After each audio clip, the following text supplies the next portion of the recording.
여러분 옆 사람하고 한번 이렇게 인사할까요? 이제 1년을 다 지나가는데 한 달 남았어요. 한 달. 돌아보면 여러분 어떤 생각이 드실까 모르겠는데 여러 가지 아마 사건도 있었고 힘든 것도 있었지만 모든 것이 다 하나님의 은혜입니다. 옆 사람하고 이렇게 인사할까요? 모든 것이 다 하나님의 은혜입니다. 모든 것이 다 하나님의 은혜입니다. 우리의 아픔도 주님 안에 있으면 그것도 하나님의 은혜인 줄로 믿습니다. 우리가 2025년을 보내고 12월 첫째 주일 우리가 성찬식 앞에 모두가 서 있습니다. 한 해 동안 수많은 사건 속에서 우리는 현실만을 바라보고 흔들렸던 순간도 있었지만 사실 성도들은 항상 눈에 보이지 않는 영적 전쟁터에서 사실은 살고 있습니다. 이제 오늘 우리가 읽었던 본문은 결론이에요. 그리고 다음 주 볼 것은 마지막 끝인사예요. 그러니까 오늘 다 사도 바울의 최종적인 결론의 이야기를 말씀하고 있는 거예요. 여러분 에베소서 전체 내용을 한번 생각해 보십시오. 1장부터 3장까지는 하늘에 속한 신령한 복이라는 신분의 복음을, 그리고 4장부터 6장은 그 복을 받은 사람들이 실천해야 할 삶의 복음, 그리고 오늘 이제 우리가 읽었던 6장 10절부터 20절 말씀은 삶을 끝까지 지탱하게 하는 영적 전쟁의 복음에 대해서 우리에게 말씀하고 있습니다. 그래서 오늘 말씀을 통해 우리 모두가 영적 무장을 다시 한번 회복하는 귀한 시간이 될 수 있기를 바랍니다. 사도 바울은 먼저 주님의 능력으로 강건함을 얻으라고 이제 끝인사 마지막 결론으로 지금 말하고 있습니다. 그 말씀이 10절입니다. 10절을 보십시오. 끝으로 너희가 주 안에서와 그 힘의 능력으로 강건하여지고 있습니다. 바울이 마지막에 던진 가장 중요한 명령입니다. 여러분 끝으로 그 말은 단순히 글을 마친다는 의미가 아닙니다. 앞에서 말한 모든 것을 실제로 가능케 하는 마지막 핵심입니다. 여러분 실천 부분이 이제 4장부터 실천이잖아요. 이게 4장부터 실천의 핵심이 뭐였는가 하면 너희들이 성령 충만함을 받으라 그래 놓고 쭉 설명을 했죠. 그 대표적인 그 세 가지를 말씀했어요. 첫 번째는 부부간의 관계에 대해서 말씀을 주었어요. 아내는 남편을 존중하고 남편은 아내를 그리스도가 교회를 사랑한 것 같이 사랑하라 그랬어요. 두 번째 주신 말씀은 부모와 자녀에게 주신 말씀이었죠. 부모들은 자녀를 노엽게 하지 말고 사랑하라 그랬고 자녀들은 부모님에게 순종하고 공경하라고 그랬어요. 그리고 저번 주 살펴봤던 말씀 상정과 종의 관계에 대해서 우리가 살펴보았죠. 그 모든 관계의 영적 원리는 전신갑주 없이는 유지할 수가 없습니다. 여러분 힘의 근원이 어디에서 옵니까? 여러분 10절을 다시 보시면 주 안에서 그 힘의 능력으로 이렇게 말했어요. 그리스도인들은 스스로 강해지는 존재가 아닙니다. 주 안에 있을 때 주님으로부터 우리 모든 능력을 공급받습니다. 예수님께서도 그래서 요한복음 15장에서 나를 떠나서는 너희들도 아무것도 할 수 없다고 제자들에게 말씀하셨습니다. 여러분 한번 이런 생각해 보세요. 가정에 방에 등이 있는데요. 등이 계속 깜빡거린다고 한번 생각해 보세요. 그러면 여러분 어떤 걸 점검할까요? 전구도 한번 점검해보고 스위치도 점검할 거예요. 근데 계속 그걸 점검해도 계속 불이 깜빡거려요. 나중에 이제 알고 보니까 선을 연결하는 선이 헐거워져서 선이 붙었다가 떨어졌다 하니 계속 깜빡거리는 거예요. 전구가 아무리 비싸고 밝아도 전원에 연결되지 않으면 여러분 빛을 낼 수가 없습니다. 우리의 신앙도 이어갔습니다. 지식이 많아도 경험이 많아도 우리가 직분이 아무리 커도 주님의 능력과 연결되어 있지 않으면 영적인 어둠은 단번에 우리에게 밀려오는 것입니다. 바울은 왜 강해지라 이렇게 말하지 않고 주님 안에서 그의 힘의 능력으로 강건하여 자라 이렇게 말했을까? 그것은 딱 한 가지예요. 힘의 근원이 나 자신에게 있는 것이 아니라 주님으로부터 나오는 것이기 때문입니다. 여러분, 우리는 스스로 강해지는 자가 아닙니다. 주 안에 있을 때 강해지는 거예요. 강건해지라. 그것은 수동태예요. 수동태. 헬라어에서. 수동태는 내가 스스로 하는 것이 아니에요. 그냥 주님 앞에 내가 붙어 있을 때, 주님 안에 있을 때 내가 강해지는 거예요. 즉 하나님과 연결이 끊어지면 힘도 끊어진다는 의미입니다. 여러분, 영적 전쟁의 실체를 보여주는 구절이 12절인데요. 12절에 이렇게 말합니다. 우리의 씨름은 혈과 육이 아니다 이렇게 말했습니다. 부부 사이에 갈등이 있어서 싸우는 것 같지만 그 내면을 깊이 살펴보면 가정의 평화를 흔드는 악한 세력이 있어요. 회사에서도 마찬가지입니다. 여러분, 직장 생활을 할 때 사람과의 관계가 틀어지고 갈등의 요소, 그것이 뭐 성격 차이고 그런 것은 사실은 근본적인 거 아니에요. 두 사람의 관계를 깨놓는 악한 세력이 영적 존재가 있다는 거예요. 교회도 마찬가지입니다. 교회 목회자와 성도들 간에 또 성도들 간에 왜 갈등이 생기고 관계가 깨어질까요? 그것은 영적 세력이 늘 그게 약한 부위를 늘 공격하기 때문에 그래요. 그거 캐치하지 못하면요, 많은 교회들이 이 갈등 때문에 힘들어져요. 교회가 깨어져요. 그 이면에 악한 영적 세력이 있다는 사실을 우리가 아는 것이 중요합니다. 그러니까 어떠한 경우라도 여러분 거기에 빠져가서는 안 돼요. 제일 위험한 사람이 사실 저죠. 만약 목회자가 거기에 깨있지 못하면 사실 교회가 흔들거려요. 특별히 저 같은 목사는 더 그럴 가능성이 높아요. 그런가 하면 저는 굉장히 자존심이 강한 사람이거든요. 자존심이 강하고 지기 싫어하고 또 자신의 일에는 최선을 다하는 스타일이에요. 그러니까 이런 스타일은 교회에서 좀 인정받지 못하고 교회에서 나를 조금 이렇게 함부로 대하나 이런 생각이 들면 금방 사탄이 그 약한 고리를 공격해요. 그러니까 늘 저는 그래서 제 자신을 알기 때문에 늘 저는 이걸 경계해요. 조심하려고 생각해요. 여러분, 가까운 사람이 서운한 말로 마음을 무너뜨릴 때 있습니다. 그래서 13절에 전신갑주를 취하라 그랬습니다. 여러분, 우리가 무너지고 쓰러진 이유 대부분은 우리가 무장하지 않았기 때문이에요. 그래서 사도 바울은 계속해서 어떻게 우리가 무장해야 하는지를 14절 이하에서 쭉 설명해요. 그래서 전신갑주로 완전하게 무장해라 사도 바울은 말하고 있습니다. 그 무장의 방법을 어떻게 설명하는가 하면요, 당시 로마 군인들 싸움터로 나간 군인들 딱 복장이 있잖아요. 그 복장을 딱 차용해서 와가지고 영적인 원리를 가지고 지금 사도 바울은 설명하고 있어요. 6가지를 가지고 말씀해주고 있습니다. 첫 번째는 진리의 허리띠입니다. 그러니까 이 6가지를 살펴볼 텐데 전신갑주는 영적인 풀 세트예요. 제가 6가지를 말씀드릴 텐데 이 6가지 중에서 한 가지라도 만약에 약한 고리가 있잖아요. 그러면 악한 세력은 거기를 공격해요.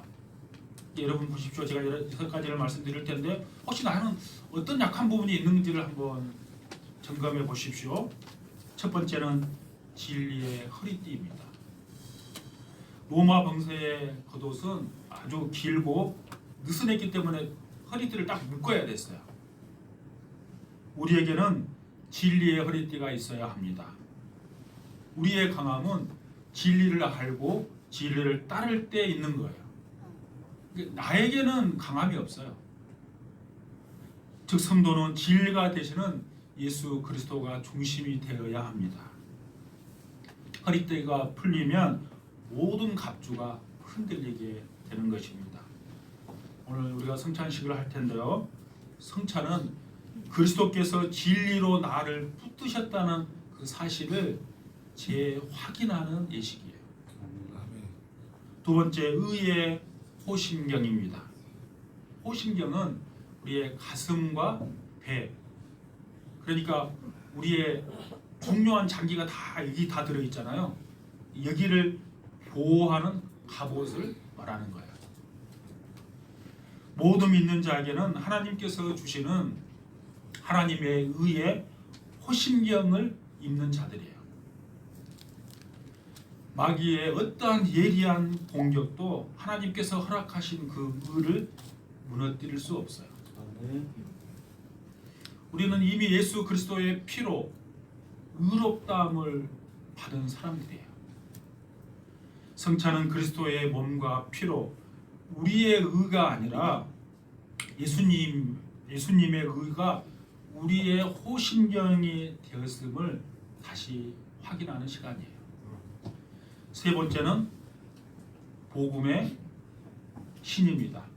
그 복음 앞에가 붙어 있는 것이 평안이라 그랬어요. 이게 굉장히 중요한 단어입니다. 단순히 복음이라고 말하지 않고 평안의 복음의 신 이렇게 말했어요. 그리고 복음은 하나님과 우리를 화목하게 하는 거예요. 근데 이 하나님과의 평안은 하나님과의 인간 사이의 평안으로 끝나는 것이 아니고요. 사람과의 평안으로 이어질 거예요. 우리를 통해 복음으로 말미암는 평안이 이웃에게 증거되는 것입니다. 하나님과 화목할 수 있는 기쁜 소식을 평안을 바라는 세상 가운데 전할 수 있어야 하는 거예요. 여러분, 올해 우리의 발걸음은 어디를 향해서 나아갔습니까? 복음을 향했습니까? 아니면 감정과 욕심의 길을 향해서 나아갔습니까? 2026년을 향해 나아가는 우리의 발걸음은 복음을 심고 걷는 발걸음이 되어야 될 줄로 믿습니다. 네 번째는 믿음의 방패입니다. 여러분, 로마 군인들 여러분 영화에 가끔 영화 보잖아요. 방패 1m가 넘는 이렇게 문짝가도 같은 거 딱 막는 거 보셨죠? 앞에서 화살이 와도 다 이걸로 막아요. 그걸 말하는 거예요. 그걸 생각하시면 돼요. 믿음이 이러한 방패가 되어서 적의 공격을 막아줍니다. 특별히 언급되어 있는 악한 자의 모든 불화살을 소멸시킵니다. 여러분, 사탄의 불화살 어떤 것이 있을까? 우리 삶에서 우리에게 늘 공격해 오는 거예요.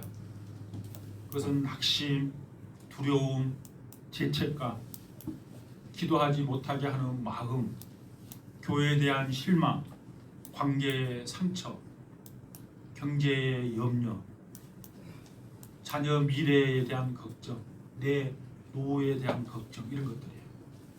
끊임없이 우리를 이것은 공격해와요. 근데 불화살이 날아온 순간 믿음의 방패는 이 불을 끄는 능력이 있는 거예요. 여러분, 믿음의 방패로 이거 막지 않으면 우리는 이거에 무너지게 돼 있어요. 늘 두려워하고 어찌할 줄을 몰라 하는 거예요. 다섯 번째는 구원의 투구입니다. 머리를 보호하는 방어구입니다. 그리고 사탄은 우리의 생각을 늘 공격합니다.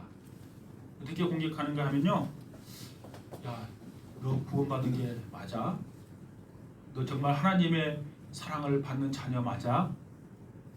너 같은 부족한 사람이 교회를 섬길 수 있다고?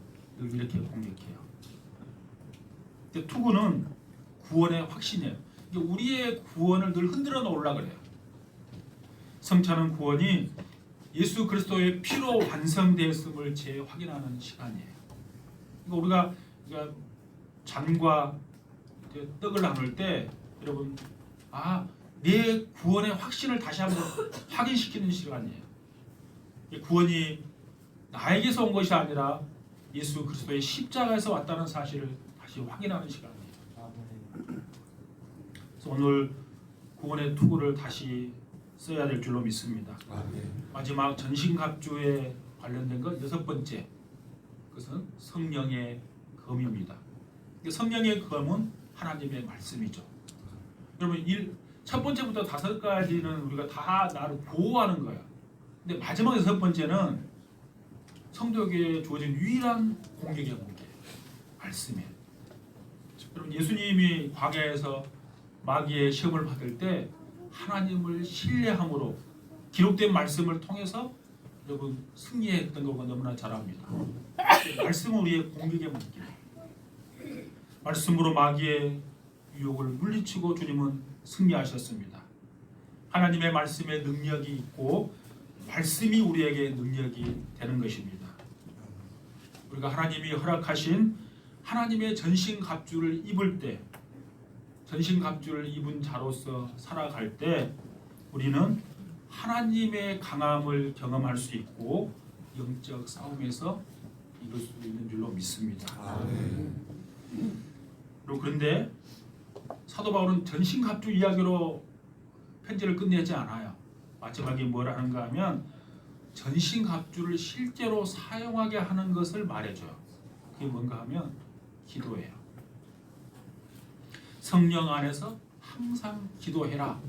사도 바울이 이렇게 마무리하고 있습니다. 그 말씀이 18절입니다. 여러분 18절 다시 한번 읽겠습니다. 18절 시작. 모든 기도와 간구를 하되 항상 성령 안에서 기도하고 이를 위하여 깨어 구하기를 항상 힘쓰며 여러 성도를 위하여 구하라. 아멘. 바울은 마지막에 가장 강력한 무기 하나를 남겨두었어요. 모든 기도와 간구로 성령 안에서 기도하고 그랬습니다. 여러분 전쟁터에서 가장 중요한 장비가 뭘까? 여러 가지가 있을 수 있는데요. 무전기예요, 사실은. 무전기. 군대 갔다 오신 분들은 아신가요? 여러분 만약에 전쟁이 나면 적군이 공격하면 여러분 누굴 공격할까요? 제일 먼저. 하나 팀이 짜져가지고 전쟁을 한다면 여러분이 상대편은 누굴 공격하겠어요? 첫 번째 그쪽에 있는 상대편의 제일 지휘관 제일 리더를 공격하겠죠. 지휘관이 죽으면 그냥 순식간에 무너져요. 그러니까 그걸 공격해요. 지휘관 못지않게 공격한 사람들은 통신병이에요. 통신병이 굉장히 중요한 거예요. 통신병이 무너져 버리잖아요. 그러면 전쟁에서 패할 가능성이 굉장히 커져요. 여러분 아무리 무기가 좋고 병력이 가지고 있어도 사령부하고 통신이 끊겨버리면 전쟁에서 패할 가능성이 커요. 적의 위치도 모르고 지시도 받지 못하고 지원도 요청할 수 없기 때문이에요. 기도는 성도가 하나님과 연결되는 영적인 무전기예요. 기도가 끊기면 영적 전쟁에서 지는 이유가 바로 여기에 있습니다. 그러므로 바울은 갑주의 설명 마지막에 기도를 딱 넣어놓은 거예요. 모든 기도와 간구를 하되 항상 성령 안에서 하고 깨어 있으라. 기도하지 않으면 깨어 있을 수 없는 거죠. 하나님과 연결이 끊겨졌기 때문에 그래요. 통신 상태가 단절됐기 때문에 그런 거예요. 전신갑주가 아무리 훌륭해도 기도 없는 전신갑주는 전투의 능력을 상실해 버립니다. 성령 안에서 기도할 때 비로소 갑주는 힘을 발휘하게 되는 것입니다. 여러분 우리는 지금 영적 전쟁의 말씀을 나누었습니다. 우리가 잊지 말아야 할 진리는 이것입니다. 우리가 이 전쟁에서 싸울 수 있는 이유, 그리고 전신갑주를 입을 수 있는 이유, 그리고 성령 안에서 기도할 수 있는 이유, 그 근거가 뭘까요? 그것은 바로 주님의 십자가예요. 여러분, 성찬은 패배한 우리에게 승리의 능력을 공급해 주시는 은혜의 자리입니다. 왜냐하면 예수님께서 우리를 위하여 죄와 사망의 권세와 싸우셨고 전신갑주를 완성하셨고 이미 승리하신 주님의 승리를 우리에게 나누어 주셨기 때문이에요. 그래서 오늘 저와 여러분이 성찬을 나눌 때 떡과 잔 앞에서 이렇게 고백할 수 있기를 원합니다. 주님의 능력으로 강건하게 하옵소서. 아멘. 주님께서 주시는 전신갑주를 하루하루 우리가 무장하게 하옵소서. 아멘. 성령 안에서 기도하게 하옵소서. 아멘. 그리고 이 성찬의 은혜로 다시금 승리의 자리로 나아가게 하옵소서. 아멘.